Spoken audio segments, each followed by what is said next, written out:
Hey, how's it going? So it's come to my attention that a significant portion of the community may not be fully aware of the recent ban wave that just happened. This ban wave effectively removed a considerable number of players who were exploiting the game. Recently, I was asked whether this action was prompted by glitches or potential exploits. For example, recently there was a discovery where players could accumulate a good amount of hatred by joining a selected group of friends, resulting in an astonishingly high yield of red dust. To be specific, the clip below showcases accumulation of a staggering 3.8 million red dust, or at least somewhere around there. It's quite a shifty clip here. The amount of red dust allowed players to make an extravagant purchases such as acquiring the entire PvP stable, items, and armor. And of course it is quite a lot, so there's enough here that they can distribute a good amount to the rest of their friends so that they can acquire the same amount of items. Regrettably, this exploit was promptly identified by the developers and temporarily addressed through a hotfix. As a further measure, the developers have disabled the field of hatreds in PvP to mitigate potential abuses. What you can see on the screen is the hotfix notes that the developers have left behind. Quote, "Hello, the team has identified an issue in PvP where we are needing to disable the hatred chosen powered in fields of hatred. Players will still see the UI for hatred chosen while this is disabled, but will no longer see the buff displayed. Hatred chosen will not reward seeds of hatred on hit. We will be working on a fix in the upcoming update and will update the community when this is enabled again after the fix has been shipped." End quote. However, it is essential to note that the massive ban wave was not solely caused by this particular exploit. In fact, I do not believe anyone was banned from this. Rather, it was brought about by players who were utilizing bots to farm uber unique items. The picture below shows talks of the ban wave, as well as one player mentioning that their bots, not the players' bots, but the people that were doing this, their bots were banned almost instantly. The motives behind such actions could be attributed to either selling these items online, or for whatever reason they might just want the items for themselves, but most likely it's all due to the market. And so the market for selling in-game items online is substantial, and various games such as CSGO, TF2, and even Fallout 76 have seen significant interest from players looking to engage in such transactions online through different websites. In light of these occurrences, it has become apparent that the developers are taking the appropriate measures to maintain a fair and balanced gaming environment, ensuring that all players can enjoy the game, without any unfair advantages gained through unethical means. So it's nice to see that. Although it appears that despite these efforts, some players remain dissatisfied, particularly concerning the PvP aspect. Shortly thereafter, a discussion ensued between the community lead and a devoted fan of the Diablo series. Before delving into the responses on this tweet, it's worth mentioning that a substantial segment of the community, including myself, found the conversation a bit ridiculous due to what the player had said. So with that being said, let's proceed to see what this conveyed in this conversation. The user at top is going to be named Crizzo. He says, "Give the option to disable PvP." Adam Fletcher comes in, the community lead says to do that, follow these steps. Number 1, don't walk into optional areas on the map called Fields of Hatred. Crizzo comes in to reply with something just extremely ridiculous, or just give the option to disable so I can enjoy the entire map of the game I paid for. Adam comes back to reply with, "There are no plans to disable PvP. Again, I recommend just not walking into the areas that are marked as Fields of Hatred." And it's a simple reply, simple stuff, but yeah, this guy is totally out of his mind.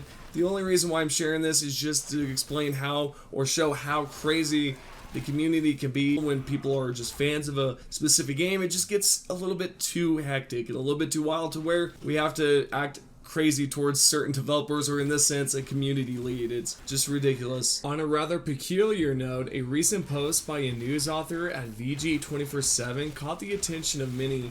The article in question, titled, quote, "Diablo 4 just got a whole lot bloodier with the addition of the Blood Knights," end quote. So yeah, this was quite a wild surprise for a majority of us that did see this, as well as some of us led to the whole discussion and discontent with the state of current gaming journalism. It's just complete trash. Furthermore, some individuals speculated that the author may possess insider information about Diablo 4, which, by the way, I absolutely do not think she does, and I think it was just some random typo, or she probably just honestly does not know anything and it was just for journalism, right?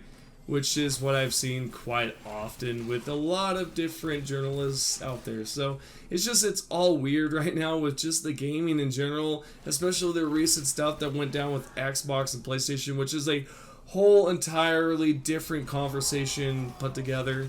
And last but not least, we have to talk about whether or not Diablo IV was rushed, because in a Washington Post there was something interesting over there that was discussed. It was talks about crunch time, Blizzard employees, and a bunch of other things that may have resulted in this game being rushed. Specifically, Activision Blizzard employees who were developing this game, specifically Diablo IV, said it would be hard to meet the June 6, 2023 release date without working significant overtime.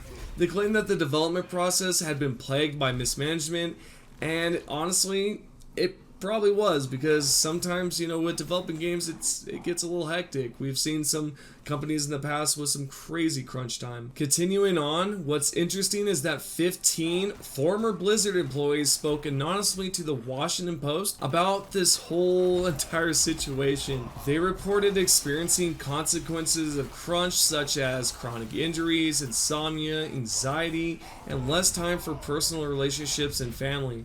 The company did not explicitly require employees to work overtime in most cases, but it offered various incentives, meaning Diablo 4's release date, and I'm laughing here because you guys are going to find this a little bit hilarious as too, including profit sharing, which is not bad, and meal coverage.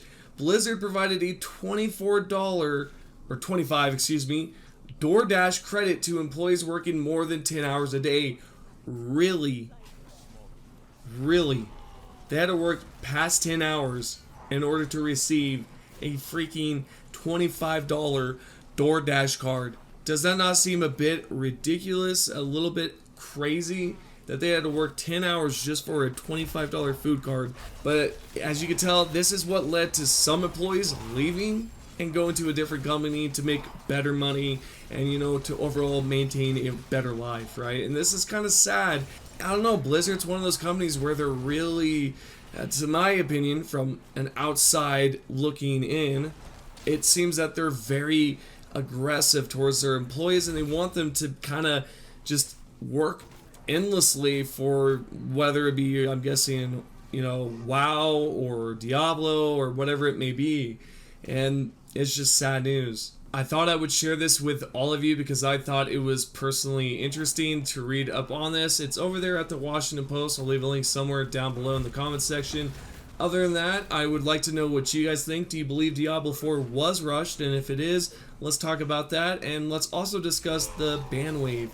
There's a lot to talk about, a lot to discuss, and that's why I brought it all up in this one video. Hope you guys have enjoyed it so far. If you have, give it a like, and if you want to subscribe, you definitely could do so by clicking the red subscription button and also clicking on the notification bell, and make sure that you're notified for all. If you have any questions by the end of this video, make sure you shoot it down below by commenting right down there, and let me know what you think. Other than that, I appreciate everyone that's currently subscribed and is a member, and I'll see you all in the next video.